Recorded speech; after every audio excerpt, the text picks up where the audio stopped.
What is up, everybody? It's Dynamic here, and welcome back to another MLW video. Now, in today's video, we're going to be focusing primarily on the Eastern Eagles and their chances of going back and winning the World Series. There's also an exclusive interview with Landen Yurgaites at the end, so make sure you guys stick around for that. And lastly, I know I haven't posted in a minute. It's been about 10 days. My schedule just got super busy in the last couple days. And honestly, I was struggling to find some inspiration for videos to fill in while I was making this one. So I figured I'd just make this video really good for y'all, and then I'd hit you back in a couple days with another video. So make sure you guys subscribe. We just hit 700 subs, so on the road to 800 now. So make sure y'all subscribe for more MLW videos, and let's get into it. So today I want to talk about how likely a championship run is from this Eastern Eagles team. So let's get into the beginning of their schedule and just talk about what they've done so far this year.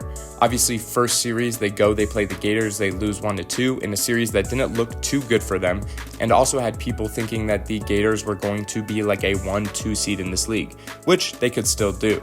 Then in the second series, they drop 1-2 as well, this time to the Diamondbacks, who had an amazing series, and it was an out-of-state series, so a lot of things were pretty concerning for this Eagles team. They looked like they didn't really have a great second arm in 8th overall pick Evan Trackman. Also, their hitting wasn't amazing. Guys like Landen Yurgaites and Daniel Schultz were still hitting the ball pretty well, as well as Dallas Allen, but the loss of Zach Whalen really hurt this team as they struggled to find kind of a fourth bat in that lineup. But now things are starting to look up, as the Eastern Eagles were able to sweep the Western Wildcats. Evan Trackman looked great in his third game, and this team really bonded together. But let's talk about the next half of the season, which is going to be just as, if not more important, as the first half. Obviously, there's the All-Star break, which is going to feature some players like Dallas Allen, Daniel Schultz, and Landen Yurgaites from this team. But then after that, they're going to go on to play the Predators. Now, in my power rankings video, I actually had them beating the Predators 2-1. I just think, and this still stands, that the Eagles have much better momentum going into this game, and the Predators are one of those teams that, in my opinion, their momentum has to be created organically by winning games. They can't just kind of flip a switch. But the Eagles are a team that also needs momentum built organically, which they've done in this Wildcat series. So I have them winning that series 2-1, and then they're going to go on to play the Cobras, where I think the Cobras will steal one game, and the Eagles will still win 2-1. This is going to put them in a really good position if this does happen, with 9-6 being their record, and you cannot throw away the fact that this team has a ton of championship and playoff experience in its veterans, and even in newer guys like Carson Yurgaites. He was a part of those championship teams. But now I think it's time to kind of talk about the actual standard of this team, and who better to do that than the Eagles' probably best hitter right now, Landen Yurgaites. So without further ado, here's an exclusive look at our interview that we had. All right, everybody, we're here with Landen Yurgaites, got him on the show. Now, obviously in this video, we've been talking a lot about the Eagles' success, stuff like this. What are they going to do in the future? Landen, I just want to say, first of all, thank you for joining me. It's an honor, pleasure. Yes, thank you for having me on, bro. I appreciate it. Of course, yeah, no problem. So we'll get into it right away.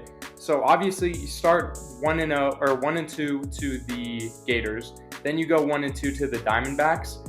What was team morale like at that point when you guys are 2-4? So honestly, it's easy to kind of get down on yourself, and maybe a little bit of a championship hangover that you hear with a lot of sports, not just MLW. Like, it happens, NBA, whatever. Like, Thunder next year might just start out slow. You never really know. Morale was still kind of high. I think during those two series, that's what I kind of call the building blocks to hopefully the rest of the season. And for Slate 3, we had some new pieces, right? We get Carter in the offseason, we draft Trackman. So there's two new pieces who are trying to fill in new roles. I'm taking in much more of a fielding role now, which I never was before, which also started out poorly. Like, I'll admit to that, right? Go from DH to fielding now. It's a bit different. And honestly, like, Carson getting more reps at the plate, Carter getting more reps at the plate, Track now throwing MLW speed with MLW ball, MLW zone, just adjusting to everything that rookies go through. Those are kind of the building block series in my eyes. Like, everyone was trying to find their place, and I think that Wildcat series really proved, like, we kind of settled in. Carson was used to getting more reps. Track found it on the mound, throwing strikes, mixing it up. And sadly, Carter wasn't there for that series, but even towards the end of that D-back series, he was seeing the ball really well. First career homer. So all the building blocks just slowly coming together. Yeah, no, and it's great to see, especially when you look at a team like 2024 Magic, who they win a championship against you guys. They go down 1-2 against you guys last year, and look what that did. That started building your momentum. And the Magic, on the other hand, they had a very disappointing season. So you guys were kind of seeing the other end of that. So you look at the team right now, you see the new guys. I want to talk, for my second question, a little bit about Evan Trackman and Carter Richard, because those are obviously, two new guys that you guys have brought in. You guys lost Zach Whalen over the offseason. Is there any point in the season where you're kind of seeing them and thinking, well, maybe this isn't going to go exactly in the direction of last year, or are you confident in them to be championship level players?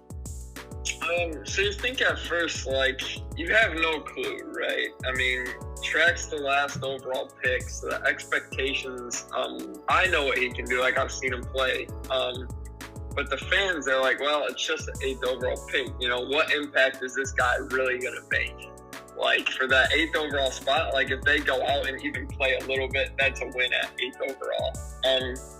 But I know Track's a great player. I've seen him do it. He did it at U17 last year. He's been going to Slugfest, Mitten. He lights it up in the WR League we play in.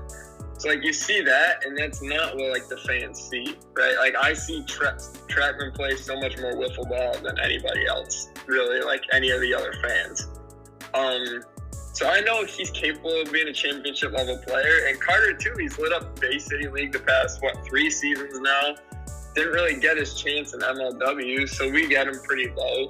We give up a draft pick that we still get, even if we were to, finish bad, miss a playoff, protected pick. Get that pick. Protected pick, right? But I really I like the vibes of the team, honestly.